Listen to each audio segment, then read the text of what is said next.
Ainda sobre esse assunto, nós recebemos aqui no Jornal da Manhã o analista de economia e diretor executivo da Mix Fiscal, Fabrício Tonegutti. Fabrício, bom dia, obrigado por atender a Jovem Pan nesta manhã. Bom dia, Nonato, prazer estar aqui, bom dia a todos os ouvintes da Jovem Pan. Qual é o tamanho da preocupação com essa inflação e dá para a gente imaginar que ela possa de algum modo arrefecer um pouco no segundo semestre? Qual é a tua expectativa, Fabrício?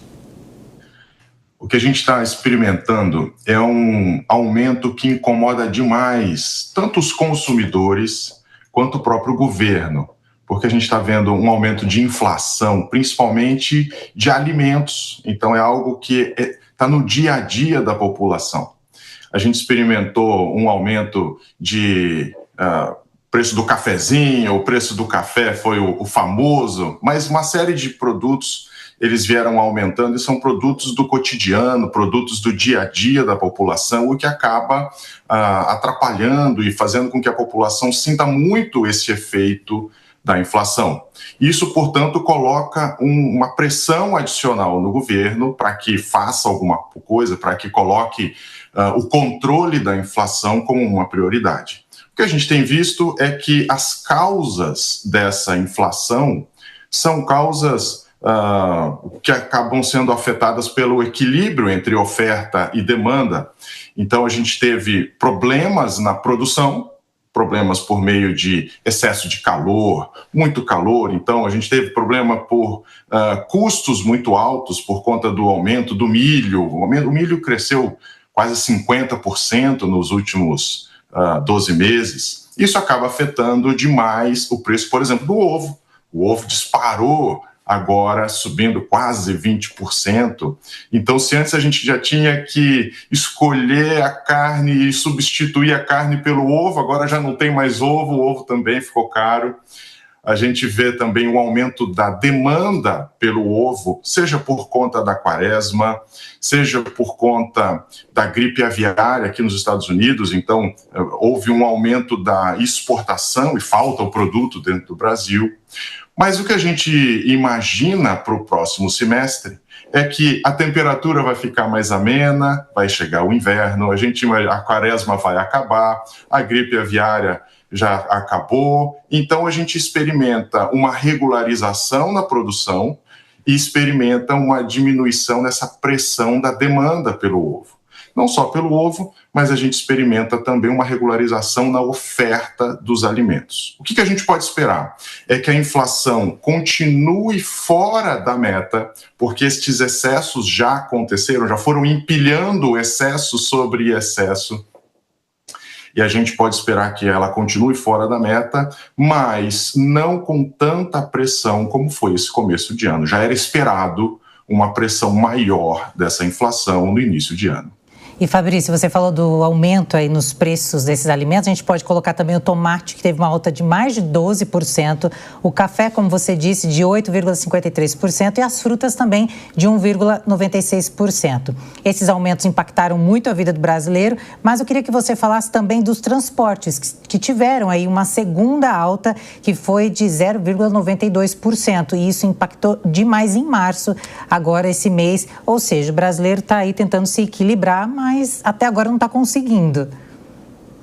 É verdade, Elisângela, é verdade. E a gente tem uma situação que é o fato de que o custo do transporte, ele não é só um custo localizado, ele é um custo que acaba afetando todos os demais produtos por conta do transporte, do frete. Então, você acaba fazendo com que o aumento do custo do combustível faça aumentar o custo de todas as outras coisas. Então, todos os demais produtos, todo alimento é transportado, tudo é transportado, então você acaba experimentando um impacto nas demais linhas do controle da inflação. Então, a gente experimentou esse aumento de custo de combustível pela retomada da tributação do diesel, por exemplo, e isso faz com que aumente a inflação estrutural do Brasil. o que a gente pode imaginar é que a gente vai ter ainda custos muito elevados, custos pelo transporte, custos tributários e um custo persistente de inflação. Por isso eu estava dizendo que a gente pode esperar que continue fora e acima da meta da inflação. Fabrício, a gente sabe que o estímulo ao consumo acaba gerando uma pressão inflacionária, né?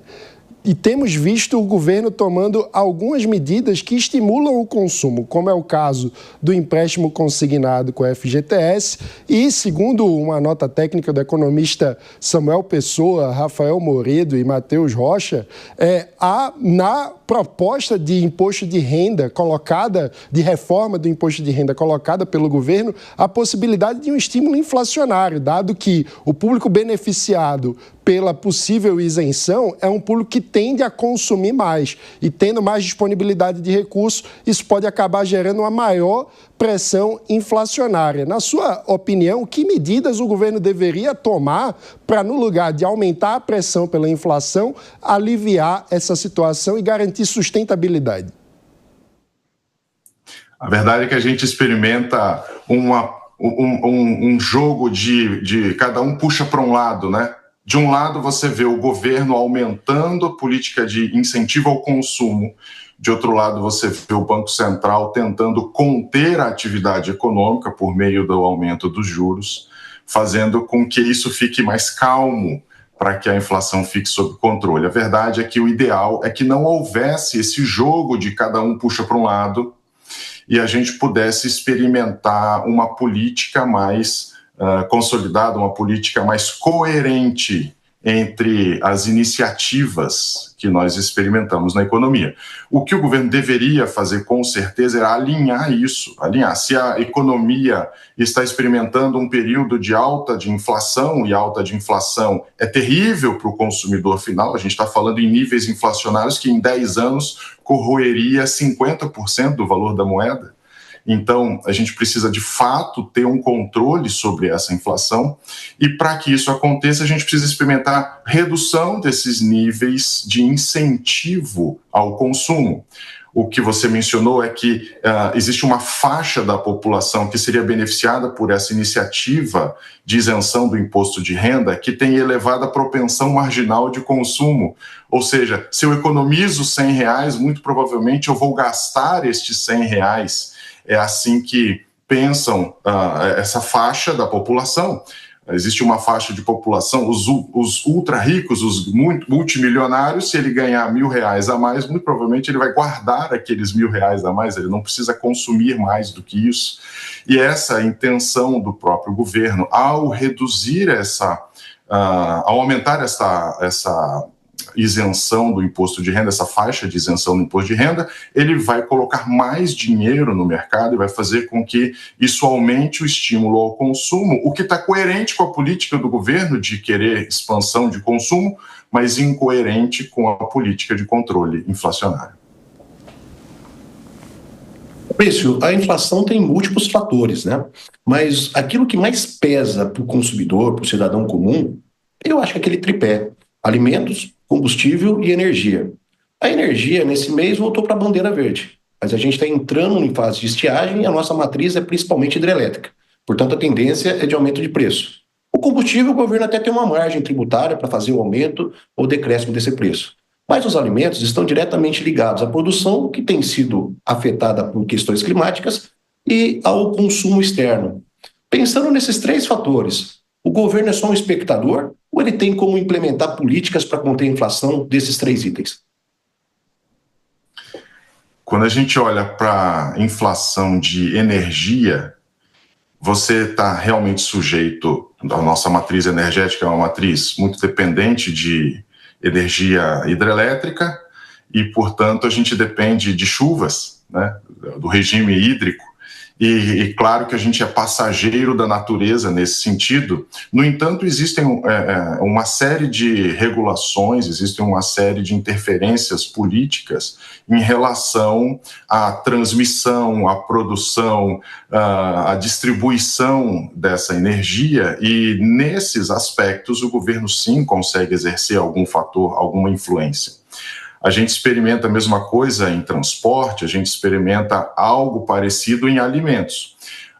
Nos alimentos, de novo, o governo ele acaba sendo espectador da capacidade de produção. No entanto, existem uma série de iniciativas que podem incentivar a produção.